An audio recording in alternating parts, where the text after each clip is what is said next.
2024년 1월 14일 주님의 날 예배를 하나님께 드리겠습니다. 성경 찬송 맨 앞의 새번역 사도신경으로 신앙 고백하겠습니다. 저는 전능하신 아버지 하나님 천지의 창조주를 믿습니다. 저는 그분의 유일하신 아들 우리 주 예수 그리스도를 믿습니다. 그분은 성령으로 잉태되어 동정녀 마리아에게서 나시고 본디오 빌라도에게 고난을 받아 십자가에 못 박혀 죽으시고 장사된 지 사흘 만에 죽은 자 가운데서 다시 살아나셨으며 하늘에 오르시어 전능하신 아버지 하나님 오른편에 앉아 계시다가 거기로부터 살아있는 자와 죽은 자를 심판하러 오십니다. 저는 성령을 믿으며 거룩한 공교회와 성도의 교제와 죄를 용서받는 것과 몸의 부활과 영생을 믿습니다. 아멘. 이 시간에는 일주일 동안 살면서 주님의 뜻대로 살지 않았던 것들을 각자 목소리로 회개하는 기도를 다 함께 드리겠습니다. 거룩하신 아버지 하나님 감사합니다. 저희들에게 예배할 수 있는 은혜를 주시니 감사합니다. 주여 불쌍히 여겨주시옵소서. 저희들은 죄인입니다. 이 세상 속에 살면서 세상이 주는 육신의 정욕, 안목의 정욕, 이생의 자랑을 따라 살았던 것을 용서하여 주시옵소서. 저희들의 마음으로, 저희들의 입술로 탐욕과 악독을 바라였던 것을 용서하여 주시옵소서. 마음속에 원망과 불평과 저주하였던 것을 용서하여 주시옵소서. 이 시간에 정직한 영을 새롭게 하시고 죄 용서받는 기쁨을 회복시켜 주시사 다시 세상 속으로 힘차게 거룩한 빛을 비추기 위해 나아갈 수 있는 용기를 얻게 하여 주시옵소서. 저희들 마음 가운데 진리의 빛이 비추어서 이 예배 시간에 믿음이 한층 더 주님을 향해 달려갈 수 있는 그런 예배가 될 수 있도록 도와주시옵소서. 예수님 이름으로 기도드리옵나이다. 아멘. 찬송가 286장 하시면서 봉헌하겠습니다.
사랑만 고치소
주 예수님 내 맘에 오사 내 길 인도하시고 주 성령을 내 맘에 채워 늘 충만케 하소서.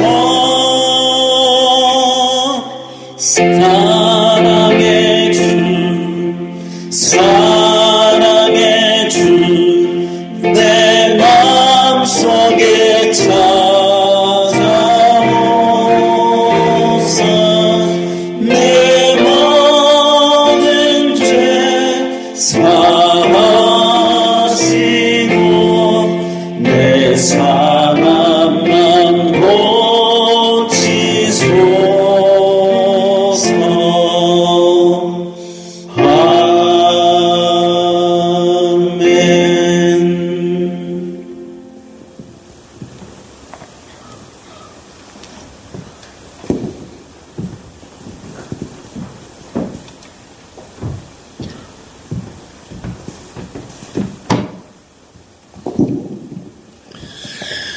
거룩하신 아버지 하나님 감사합니다. 저희들에게 이 세상 살 때에 필요한 것들을 주시고 또한 그 은혜를 주시니 감사합니다. 주님의 은혜 감사하여서 각기 예물들을 주님 앞에 드려오니 주님 기쁘게 받아 주시옵소서. 이 예물이 쓰이는 곳마다 아버지 하나님의 영광이 나타나고 예수 그리스도의 사람 살리는 복음이 전파되게 하여 주시옵소서.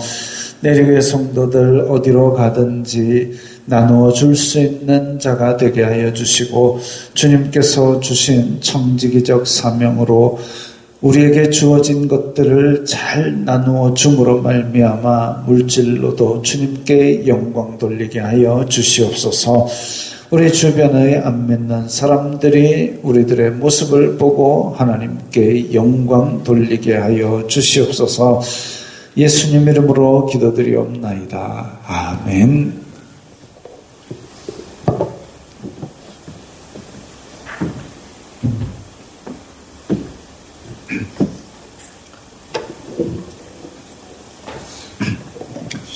웨스트민스터 신앙고백서 제23장 국가의 위정자, 우리 함께 읽겠습니다.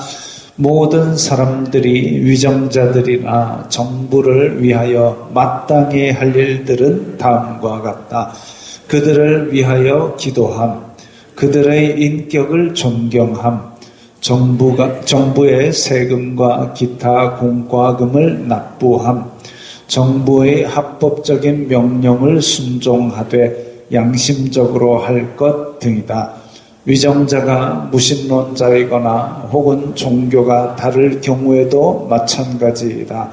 모든 사람은 위정자의 법적 권위를 무시할 수 없고 순종하지 않아도 되는 것이 아니다. 이런 의무 수행에 기독교인들도 예외는 아니다. 교황은 세속적 사항들에 있어서 각 나라의 위정자들이나 그 백성을 주장할 권리가 전혀 없다. 그들에게 이단 혹은 기타 과오가 있다는 판단하에서도 그들의 통치권이나 생명을 빼앗을 아무런 권리도 없다. 자, 국가의 정당한 앞에 처음으로 돌려주세요. 네, 국가의 정당한 활동에 대해서 그리스도인들은 적극적으로 협조하는 것이 바람직한 신앙입니다. 그래서 지도자들을 위해서 기도하고 그들의 인격을 존경하는 것. 어떤 사람들은 교회의 이름으로 정치인들을 아주 비난하고 욕하고 이렇게 하는데 바람직한 것이 아니죠. 적어도 장로교회 교인이라면 인격을 존경해야 됩니다. 그리고 정부의 세금과 기타 공과금을 납부함. 막 세금을 몇 억씩 밀려가지고 안 내고 떼먹는 사람들이 있는데 교회 다니는 사람은 절대 그래서는 안 되는 것이죠. 그 다음에 2장 넘겨주세요. 한 장 더요. 네, 이제 교황에 대해서 이야기가 나오는데 웨스트민스터 신앙 고백서가 작성될 당시에 교황은 유럽의 정치적인 실제 영향력을, 종교적이 아닌 정치적인 영향력도 많이 미쳤습니다. 근데 그거 아니다 이거죠.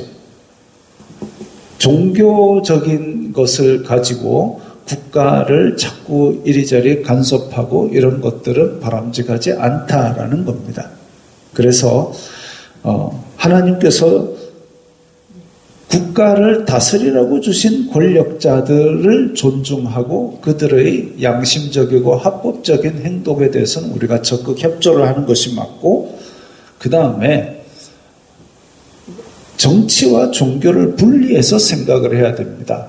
그래서 예수님 믿는 사람이니까 내가 지도자가 됐으니까 이 나라를 하나님께 받지, 이런 소리 함부로 하는 거 아니죠. 왜냐하면 모든 사람을 다 함께 공동체로 이끌어 가야 될 지도자가 그렇게 덕이 안 되는 말들을 함으로 말미암아, 그건 자기 만족을 위한 그런 말을 함부로 함으로써 오히려 안 믿는 사람의 등을 돌리게 만들어서는 안 되는 것이죠. 그래서 그 위정자들이나 그 백성을 함부로 주장할 권리가 없는데 그걸 믿음이라고 그렇게 주장하는 것, 오히려 복음의 문을 막는 일이 됩니다. 이렇게 신앙 고백으로 우리의 일상생활에서도 덕을 세울 수 있기를 바랍니다. 찬송가 309장입니다.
장입니다.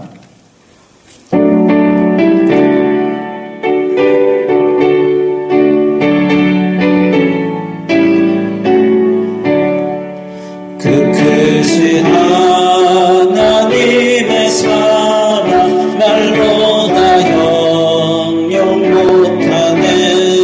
저 높고 높은 별을 넘어 이 낮고 낮은 땅 위에 죄범한 영혼 구하려 그 아들 보내사 화목제물 삼으시고 죄 용서하셨네. 하나님 크신 사랑은 측량과 못하네. 영원히 변치 않는 사랑 선교여 찬양하세. 괴로운 시절 지나가고 땅 위에 영화 쇠할 때 주 믿지 않던 영혼을 큰 소리 외쳐 울어도 주님의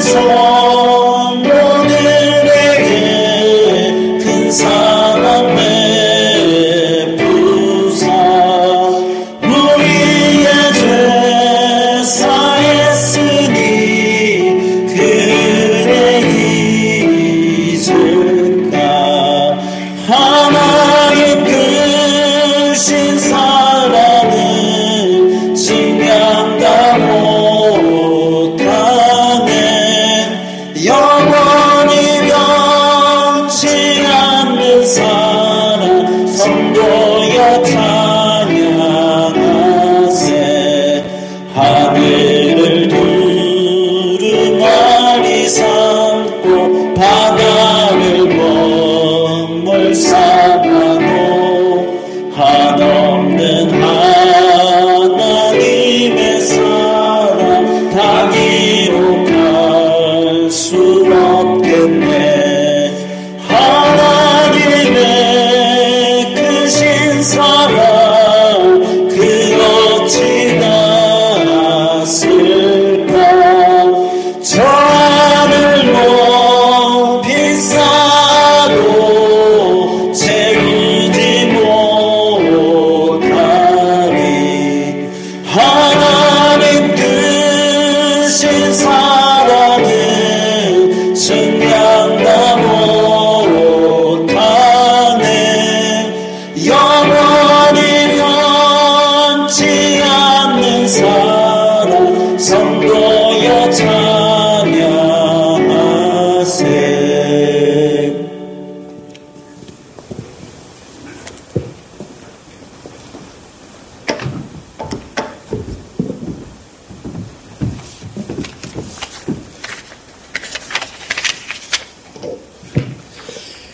연약하고 부족한 저희들을 이 시간까지 지켜주시고 주님의 선한 도구로 살아갈 수 있도록 은혜를 베풀어 주신 성삼위일체 하나님, 존귀와 영광과 찬송을 받으시옵소서.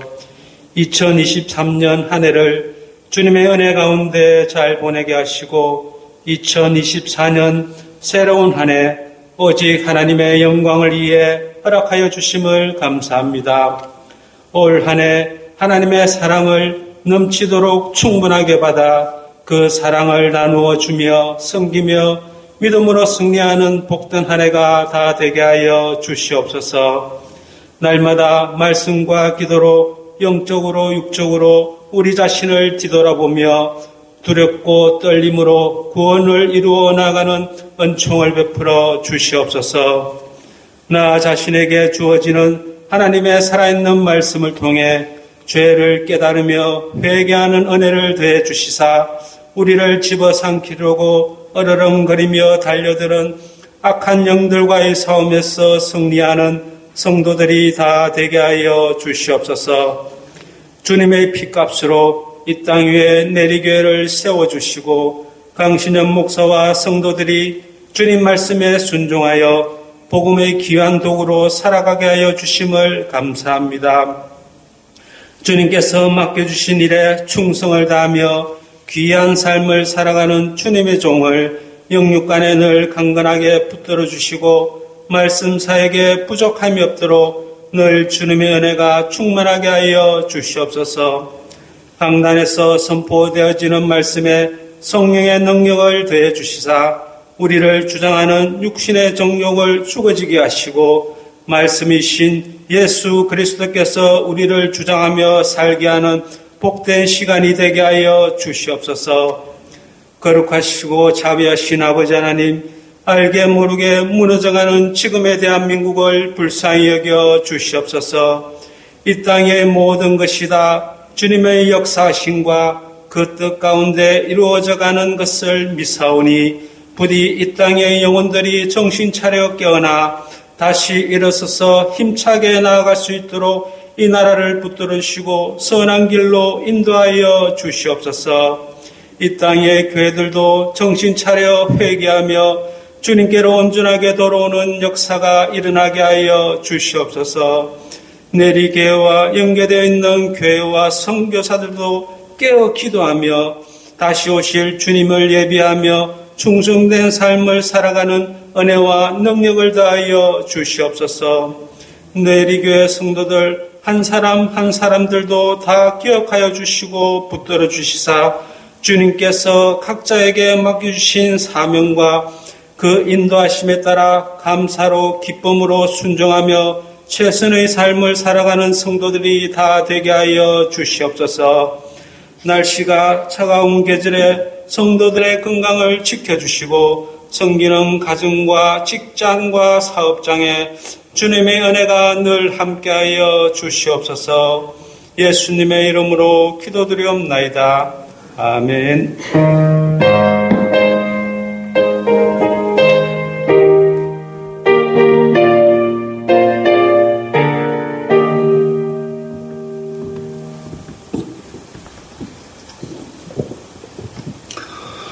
오늘 말씀은 사도행전 17장 16절부터 18절까지의 말씀입니다. 신약성경 217면 사도행전 17장 16절부터 18절까지의 말씀 함께 읽겠습니다. 바울이 아덴에서 그들을 기다리다가 그 섬에 우상이 가득한 것을 보고 마음에 격분하여 회당에서는 유대인과 경건한 사람들과 또 장터에서는 날마다 만나는 사람들과 변론하니 어떤 에피쿠로스와 스토아 철학자들도 바울과 쟁론할세 어떤 사람 이르되 이 말쟁이가 무슨 말을 하고자 하느냐 하고 어떤 사람은 이르되 이방 신들을 전하는 사람인가 보다 하니 이는 바울이 예수님과 부활을 전하기 때문이로라. 아멘.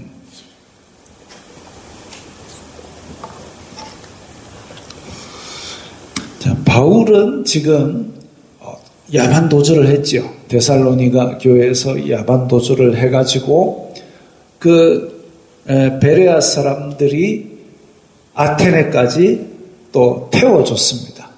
베레아 사람들이 아테네까지 태워주면서 바울을 아테네에 내려다 놓고 이제는 여기는 안전할 겁니다. 이러니까 바울이 지금 실라와 디모데를 나에게 좀 보내주시오라고 그렇게 명령을 했다 그랬습니다. 그래가지고 실라와 디모데 저 위에 누가는 빌립보에 남아있는 것 같고 디모데와 실라를 지금 저 아래쪽에 있는 아테네에 있는 바울에게로 보내달라고 이야기를 하면서 기다렸지만 막연하게 실라와 디모데가 오기를 가만히 앉아서 기다리지는 않았습니다. 복음을 전하러 돌아다녀야죠. 바울은 사도행전 내내 보면 틈만 나면 자기가 뭔 일이 있어서 가는 길에도 그냥 때를 얻든지 못 얻든지 복음을 전하는 모습을 보여줬습니다. 자, 이제 아테네라는 도시, 우리가 그리스 이러면 우리 아테네가 있는 줄 알지요. 아테네는 전설에 의하면 영웅 테세우스가 세운 것으로 알려진 도시입니다. 도시 이름 아테네는 그 전쟁의 여신의 이름이 아테네지요. 이것만 봐도 그냥 도시가 아닙니다. 그야말로 영웅이 세우고 여신을 기념하는 도시. 그러다 보니까 그리스 건축하면 떠오르는 게 저 한가운데 있는 그 언덕 위에 파르테논 신전이라는, 지금도 저 어떻게 지었는지 잘 모르겠다는 거대한 규모의 신전. 그 다음에 저건 뿐만 아니라 그 외에도 여러 신전들이 골목골목마다 서 있습니다. 그 바울은 복음 전하러 나와 보니까 골목골목마다 신전이 서 있고 제단이 서 있고 그 위에 우상들이 서 있고 이러니까 격분했습니다. 왜 격분했을까요? 일단은 바울이 성질이 급하고 좀 까탈스럽기는 합니다. 또 바울이 건강이 별로 안 좋기 때문에 예민한 것도 있죠. 그런 것도 있고 뭐 급하고 까칠하고 이렇기 때문에 잘 버럭버럭합니다. 바울이 성질이 희한합니다. 베드로랑 견주어도 앉을 것 같습니다.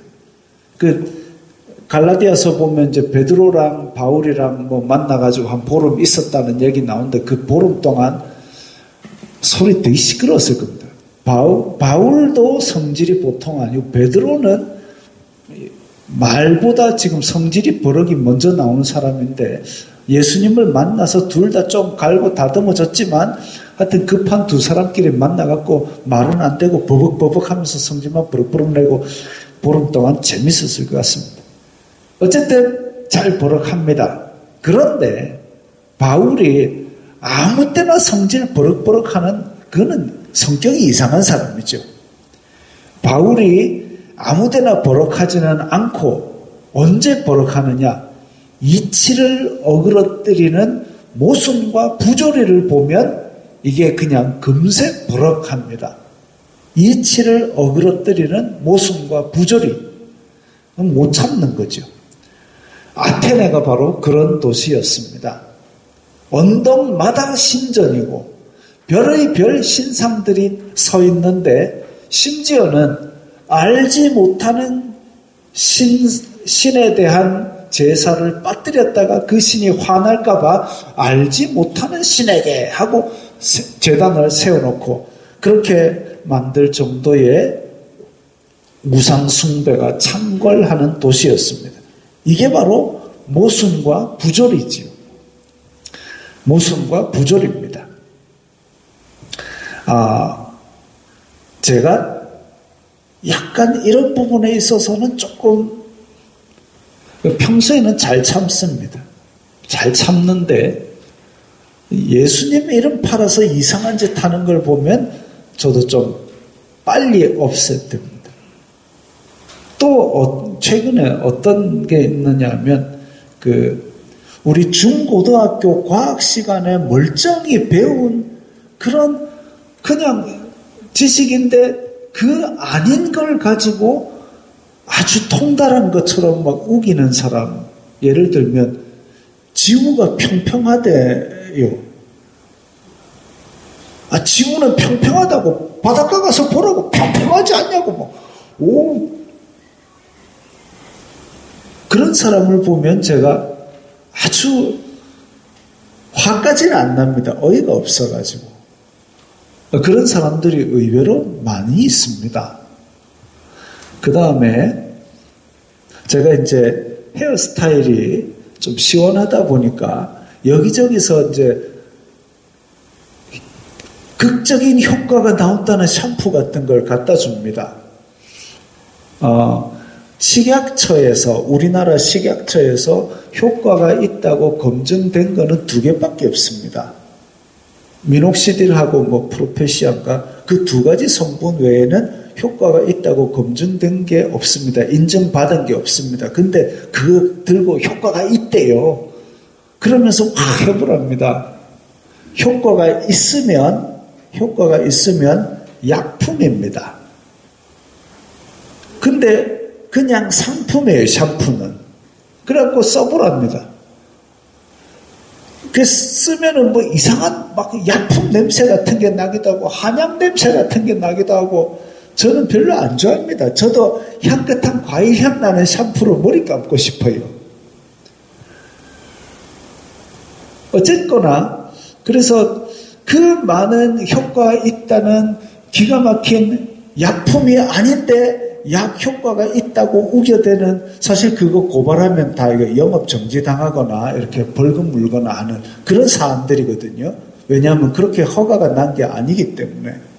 어쨌든 그런 걸 가지고 이제 일단 주니까 마음이 고마워서 이제 열심히 썼는데, 제 스타일이 아직 안 변한 거 보면 그 중에 효과 있는 거는, 저한테까지 효과 있는 거는 없는 걸로 판명이 났습니다. 식품도 그런 거 있어요. 실제로 식품 중에서 효과가 있는 것으로 판명된 거는 뭐 눈에 좋다는 거 뭐 하고 뭐 하여튼 그 한 2개밖에 없습니다. 그럼에도 불구하고 막 이 사탕 먹고 암이 나섰다 하고, 이거는 이제 허위 과장 광고로 영업 정지 혹은 벌금 막 나오는 그런 겁니다. 근데 그걸 가지고 이제 막 갖고 와요. 그렇습니다. 그걸 보면 저는 바울처럼 마음의 격분이 일어납니다. 그러나 자제력, 주님께서 주신 자제력으로 잘 참고 침착하게 식약처에서 허가, 그렇게 효과가 있으면 약품이지 그게 식품이겠냐고. 여기 지금 성분 표시 식품 되어 있지 않냐고. 식품은 그런 효과가 있다고 광고하는 순간 철컹철컹 되니까 말 조심하시라고. 그렇게만 해주고 맙니다. 마음의 격분이 일어납니다. 자, 그런 이 모순과 부조리를 보고도 격분하는 그런 마음이 있었기 때문에 이걸 깨뜨려야 되겠다라는 열정이 일어나는 거죠. 그래서 바울은 이 도시에서도 가장 먼저 회당에 갔습니다. 회당에 가가지고 유대인과 경건한 사람들에게 복음을 전했습니다. 아테네에 있는 회당에 가서 유대인과 거기에 모인 헬라인들 중에 하나님을 경외하는 사람들에게 복음을 전했습니다. 그 다음에 간 곳이 장터라고 나옵니다. 장터에서 날마다 만나는 사람들이라고 했습니다. 장터. 고대 그리스의 장터는 지금 우리나라에 있는 시장통 장터와는 조금 다릅니다. 그게 이런 광장입니다. 광장인, 지금 이 아테네 무슨 여행사 홈페이지에서 가져왔는데, 아테네에 있는 장터를 헬라어로 뭐라 그러냐면 아고라라고 합니다. 아고라 들어보셨죠? 아고라. 수많은 사람들이 모여서 토론을 하고 막 이렇게 하는 곳이 아고라입니다. 그러면서 또 물건도 팔고 웅변도 하고 또 철학적 논쟁도 있고, 그때 TV도 없고 라디오도 없고 집에 전기불도 없고, 그러니까 사람들이 나와서 낮 동안에는 일을 하든지 아니면 아고라 와가지고 뭐 새로운 소식 없나 하고 그 얘기 듣고 토론하는 거 구경하고 그렇게 살았습니다. 그래서 생활의 중심지였죠. 생활의 중심지였고, 그때 이 논쟁은 정말 재미난 볼거리였습니다. 그러면 스포츠 보면 되지 않느냐? 이 고대 그리스에서 스포츠는 제전입니다. 제전이 뭐냐면 신에게 바치는 운동 경기였죠. 아무나 들어갈 수 없었습니다. 그리고 아무 때나 하는 것도 아니었습니다. 지금처럼 막 야구, 축구 시즌 따라 매일매일 경기하고 이런 게 아니고요. 그는 그야말로 하나의 제의로서 드려지는 것이었고, 그것과는 달리 매일매일 지금 이 사람들은 소일거리를 해야 될 때 뭐 하냐면 아고라에 가지고 연설 듣고 토론하고 서로 막 이렇게 논쟁하는 거, 그 구경하는 게 재밌었나 봅니다. 이때의 논리학과 철학이 지금까지 많은 사상과 학문에 영향을 미칠 정도였으니까 그때 얼마나 발달을 많이 했겠습니까? 논리학과 철학. 지금 우리 학생들이 골머리를 싸매는 그것들이 지금 고대 그리스에서 태반이 완성이 된 겁니다. 오늘 본문에 보니까 어떤 에피쿠로스와 스토아 철학자들도 나옵니다. 그래서 제가 또 찾아봤지요. 왜냐하면 제가 학교 다닐 때 배울 때는 이제 교과서에 나오는 고대 그리스 철학의 가장 유명한 두 사조 에피쿠로스와 스토아 해가지고 뭐 에피쿠로스는 쾌락주의, 스토아는 금욕주의 뭐 이렇게만 딸딸딸 외워갖고 답을 썼습니다. 어제 바울은 그 사람들하고도 또 철학으로 논쟁할 수 있는 접점을 찾았고 유대인들에게는 율법으로 가교를 찾아서 접점을 찾아서 복음을 전하고 이렇게 복음을 전하는데 자 에피쿠로스와 스토아 학파 그 제가 시험 칠 때 답을 쓰기 위해서 에피쿠로스 쾌락주의, 스토아 금욕주의 하고 외웠는데 그러면 에피쿠로스는 맨날 부어라 마셔라 취하라 뻗어라 흥청망청 이랬느냐? 그거 아니더라고요.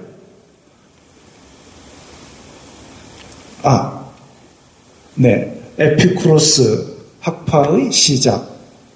저 다 볼 건 아닙니다. 지금은 철학 시간이 아니니까요. 소크라테스로부터 시작되고 데모크리토스로 시작되고 어쩌고 저쩌고 해서 에피쿠로스라는 사람이 주창한 철학의 한 사조입니다. 쾌락주의라고 해서 욕심을 채우는 쾌락. 욕심을 채우는 쾌락. 돈과 막 먹을 것과 이런 걸 채우는 쾌락을 추구한 것이 아닙니다. 무엇이 사람을 행복하게 하는가? 그걸 연구를 했죠. 무엇이 사람을 행복하게 하는가? 그 전까지 그리스 철학은 무엇이 옳은 것인가? 무엇이 선한 것인가? 이런 거를 논쟁을 했는데 에피쿠로스가 나와서 무엇이 사람을 행복하게 하는가? 근데 무엇이 사람을 행복하게 하는가를 연구를 해보니까 욕망을 추구한 것이 행복의 본질이 아니더라 이거죠. 가난해도 웃을 날이 있더라. 부자라도 울 날이 있더라. 그렇다면 돈이 행복의 척도가 아니구나. 그러면 언제 행복하냐 해가지고 살다가 아주 행복한 그런 느낌을 느낄 때에 그때의 일을 가지고 내 일상생활이 그러면 스트레스 받아 힘들어 죽겠다. 그러면 그걸 버리고 이 행복을 느끼는 이것을 계속 추구하며 살아라 라는 것이 결론이었습니다. 그래서 욕심은 먹는 것, 입는 것 이런 것들은 생존에 필요한 최소한만 챙기고 진짜 행복은 크게 한 3가지 정도인데 첫째, 의미 있는 우정. 그래서 에피쿠로스 사람들은 아주 동료애적인 공동체를 세워가지고 같이 살았습니다. 같이 살면서 그래서 의미 있는 우정이 일단 행복의 원천이다라고 믿었습니다. 두 번째로 그 의미 있는 공동체를 이루어서 살면서 이 사람들을 위해서 자기가 헌신하고 봉사하고 이렇게 하는 것이 보람있고 기뻤다라는 거죠. 나만을 위해서 악착같이 벌어가지고 그걸로 내가 좋은 거 먹고 막 자가용 비행기 타고 돌아다니고 막 오늘 저녁에 대게 물어 갈까? 홋카이도에? 해가지고 내 자가용 제트기 타고 저 홋카이도 가서 저 대게 먹고 또 집에 홀라당 날아와가지고 내일 출근 준비하고 헬리콥터로 출근하고 그러면 행복할까요? 아니라는 겁니다. 내가 나에게 의미 있는 사람들에게 뭔가를 헌신하고 도와주고 섬기고 이러니까 저 사람이 기뻐하더라. 그거 가지고 내가 행복하더라. 이게 진짜 사람이 누릴 수 있는 행복이더라. 그래서 타인을 위한 일, 이게 행복이더라. 두 번째 행복이 그겁니다. 세 번째 행복은 평온한 마음을 유지하기. 그래서 내가 이 고통이 없는 평온한 마음, 이걸 유지하는 것이 에피쿠로스 학파의 쾌락이었습니다. 의미 있는 우정, 타인을 위한 섬김, 그리고 내 마음이 평온한 마음, 이런 것들을 추구하는 것이 행복이다. 이게 에피쿠로스 학파입니다. 그 다음에 타당하죠. 이 공부를 해보면 해볼수록 오랫동안 인정받을 만큼 타당합니다. 실제로도. 스토아 학파. 스토아 학파는 저 양반이 세네카라는 사람인데 네로 황제의 그 가정교사이기도 했습니다. 스토아 학파는 이제 스토아 학파가 주로 설파되었던 곳의 건축 양식이 스토아인가? 그래가지고 이제 스토아 학파라고 이름을 붙였습니다. 스토아 학파는 흔히 금욕주의 학파로 알려졌습니다. 그래서 인생은 원래 비참한 거니까 괜히 이상적인 세계를 추구한다고 괜히 힘 빼지 말고 차라리 있는 그대로 받아들여라. 그래서 상황 자체는 힘들 수도 있고 좋을 수도 있지만 상황을 받아들이는 태도가 아이고 저런 일이 있으면 안 되는데 하면 내가 괴로워지니까 차라리 저런 일이 있어도 나는 행복하다 이렇게 하는 받아들이는 태도를 통제를 하라. 이게 이제 온 우주는 어떤 로고스라는 법칙에, 인과 법칙에 의해서 흘러가는데 그 인과 법칙에 의해서 흘러가는 거를 내가 통제할 수 있느냐? 나는 밤이 되면 어두운 게 싫어. 밤이 되는 걸 누가 막을 수 있겠습니까? 그건 흘러가는 거죠. 자연 법칙에 따라 흘러가는데 거기에 대해서 내가 힘들다라고 받아들이면 힘든 거니까 그거를 내 태도를 통제 가능하니까 그걸 잘 받아들여서 내 마음의 평정을 찾아라 해가지고 그런 태도, 마음의 태도로 훈련하는 4가지를 주장했습니다. 첫째, 지혜. 상황이 나왔을 때 그 상황을 논리적이고 정보에 입각한 태도로 다루어라.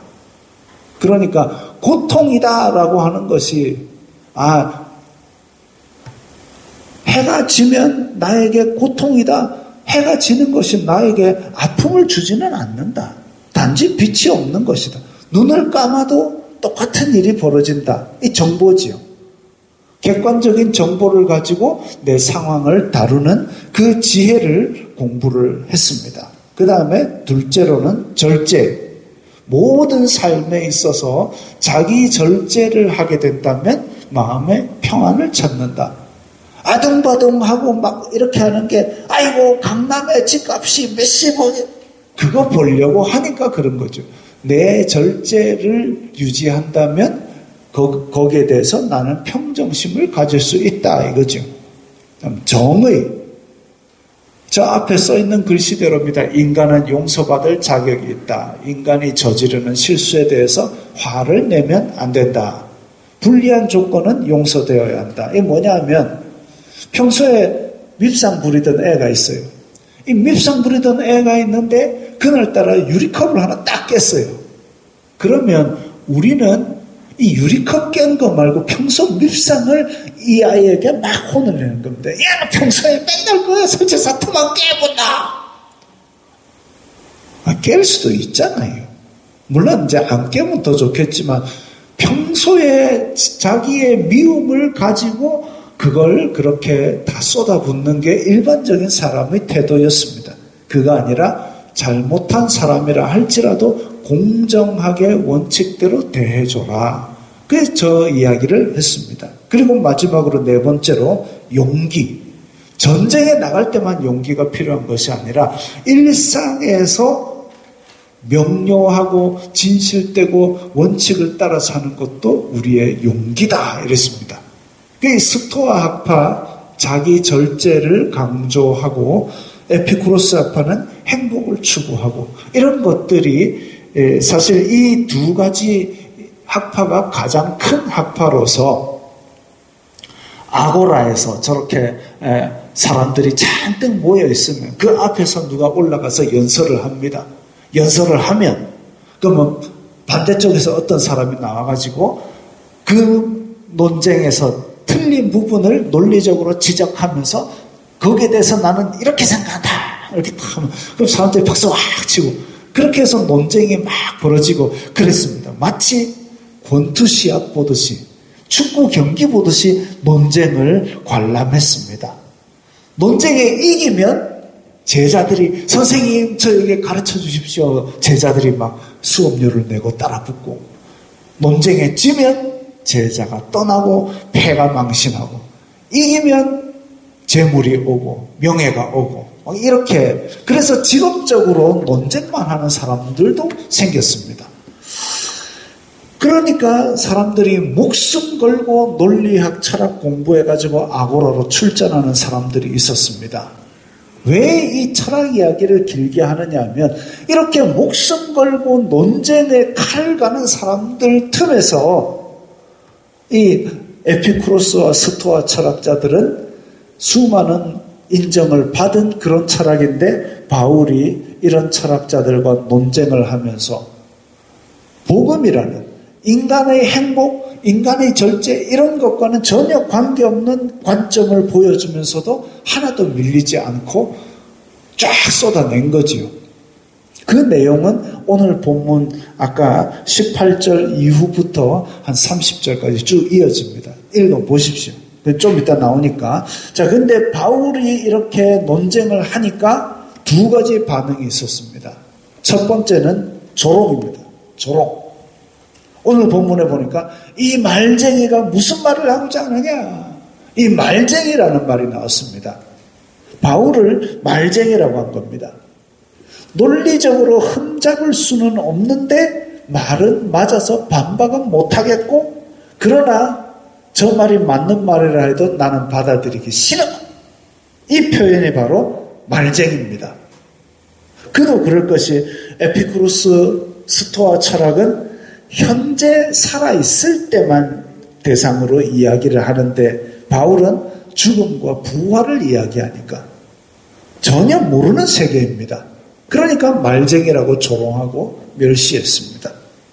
헬라어로는 이 말쟁이라는 단어가 곡식 쪼아먹는 새를 의미했습니다.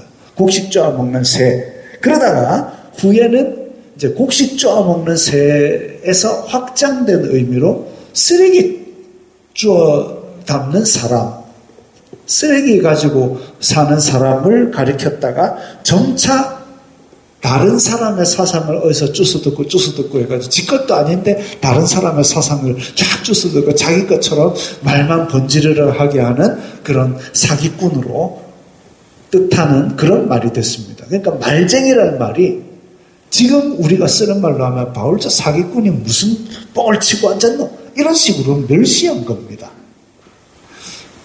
첫째 반응은 이거였습니다. 죽음과 부활을 이야기하니까 사기꾼 취급을 하고 멸시했습니다. 두 번째 반응은 탐구입니다. 아고라에서 토론을 구경하는 것이 아테네 사람들의 중요한 일과 중 하나였기 때문에 새로운 가르침이 있으니까 호기심을 나타냈죠. 이야, 새로운 거 얘기하더라. 이야, 재밌더라. 막 이렇게 모여든 거죠. 그런데 어떤 사람들은 그리스 로마 신화의 여러 신들 중에 야, 우리가 몰랐던 새로운 신이 있다더라. 이러면서 막 이야기를 했습니다.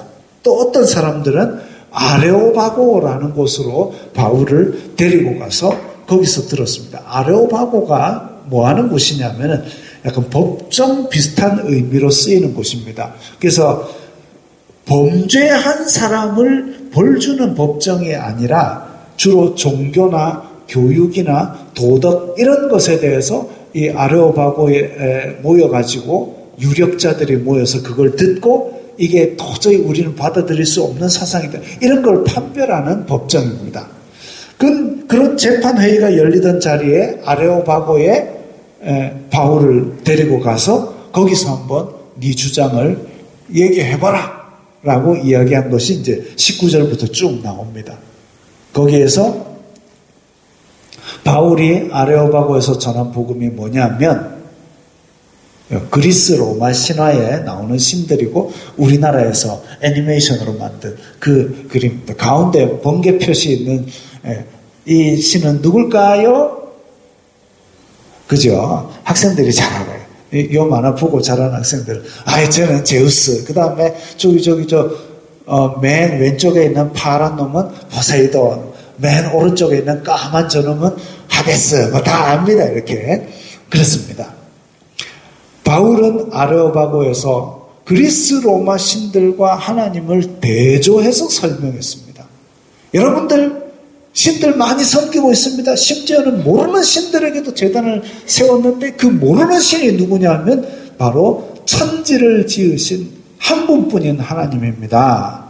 그리스 로마 신들은 인간계를 떠나서 저 올림푸스에 살면서 자기네들끼리 향락을 누리고 살고 각종 신들이 있는데 사람이 바라는 바를 다 주관하고 있습니다. 지혜를 주관하고 돈을 주관하고 술을 주관하고 전쟁을 주관하고 신들끼리도 각종 욕심과 싸움이 인간 세상과 다를 바가 없습니다.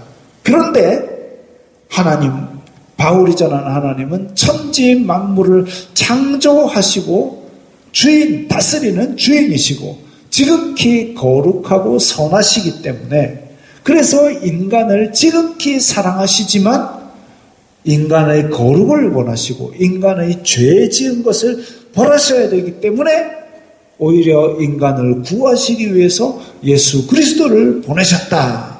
그래서 사람은 회개하고 예수 그리스도를 영접해야 됩니다. 그렇지 않는다면 영원한 심판에 처하게 됩니다. 이 말이 사실이란 증거로 예수님께서 부활하셨지 않습니까? 아마도 그때 당시에 예루살렘에서 예수님께서 죽으시고 다시 살아났다는 소문이 이 그리스와 로마에게도 전해졌을 겁니다. 그렇기 때문에 이 사실이란 증거로 예수님이 부활하셨다라는 것을 전하고 나니까 아레오바고에 있는 사람들의 반응도 갈렸습니다. 바울 당시에는 아마 예수님을 직접 봤던 사람들도 제법 있었을 텐데 부활에 대해서 도저히 받아들이지 못하는 사람도 있었습니다. 말쟁이라고 조롱하고 멸시하는 사람도 아레오바고에서 있었고 34절에 보면 그 중에 어떤 사람들은 바울을 가까이 하여 믿게 되었다 했습니다. 그게 열매지요. 복음을 전하다 보면 가끔은 비굴해야 되나? 내가 그렇게까지 비굴해야 되나 싶을 정도로 손해를 요구하는 사람들도 있습니다. 아이고 예수 믿는 사람들끼리 그러지 맙시다. 우리 좀 싸게 갑시다. 예수님 믿는 거하고 내 가치를 싸게 받는 거하고 뭔 관계가 있냐고. 비굴해야 되나 싶을 정도로 손해를 요구하는 사람들도 있습니다. 한마디로 내가 교회 나가줄 테니까 나한테 뭐 줄래 이거죠. 세상이 악해서 전도자를 이용해 먹으려고 그럽니다. 아직 준비가 덜 됐구나 하고 돌아서십시오. 복음은 그런 싸구려가 아닙니다. 최소한의 거룩한 자존심은 지키고 살아야죠.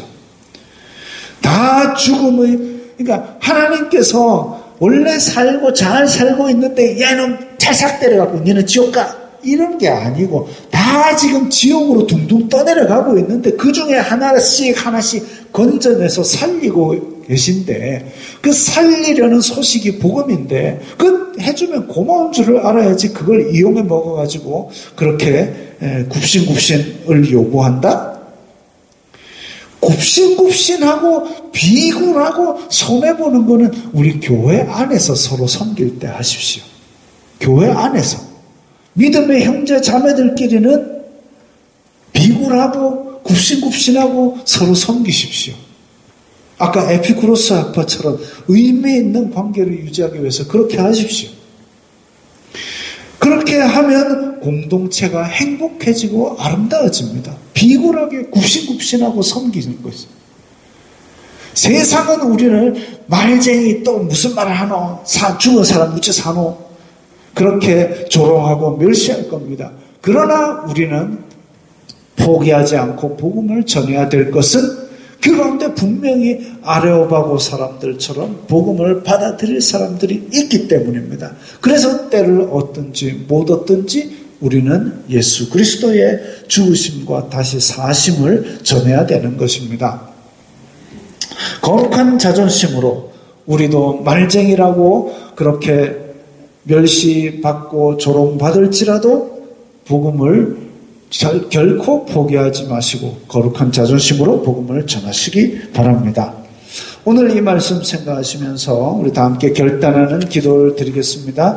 세상은 우리를 조롱할지라도 우리는 예수 그리스도의 부활의 복음을 전하게 하옵소서. 또한 우리가 이렇게 거룩한 자존심으로 이 세상에 말쟁이의 토론을 통해서라도 복음을 전하겠습니다. 결단하는 기도를 다 함께 드리겠습니다. 거룩하신 아버지 하나님 감사합니다. 저희들에게 귀한 복음을 주셔서 이 세상 속에서 주님의 사랑을 전하게 하시니 감사합니다. 아버지, 저희들이 이 세상 속에서 복음을 전할 때에 거룩한 자존심을 가지고 정말 귀한 복음을 귀하게 전하게 하여 주시옵소서. 또한 아버지, 저희들이 세상으로부터 놀림을 당하고 멸시를 당하고 조롱을 당한다 할지라도 때를 얻든지 못 얻든지 저희들의 복음을 전하게 하여 주시옵소서. 저희들이 이렇게 예수 그리스도의 복음을 날마다 전하는 영적인 싸움을 싸울 때에 더욱더 큰 성령님의 은혜를 맛보게 될 줄 믿습니다. 저희들의 복음을 통하여 영광 받아 주시옵소서. 예수님 이름으로 기도드리옵나이다. 아멘. 하나님께서 당신을 동행하겠습니다.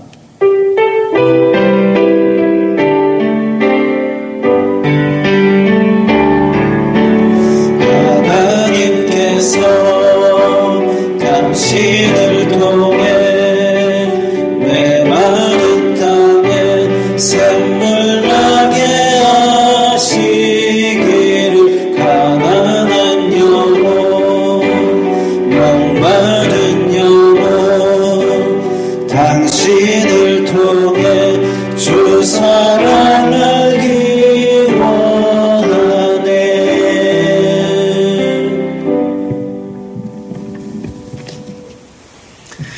주 예수 그리스도의 은혜와 하나님 아버지의 사랑과 성령 하나님의 교통하심이 너희 무리와 함께 있을지어다.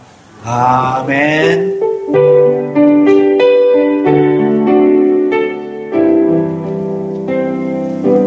건강하시고 평안하시기 바랍니다.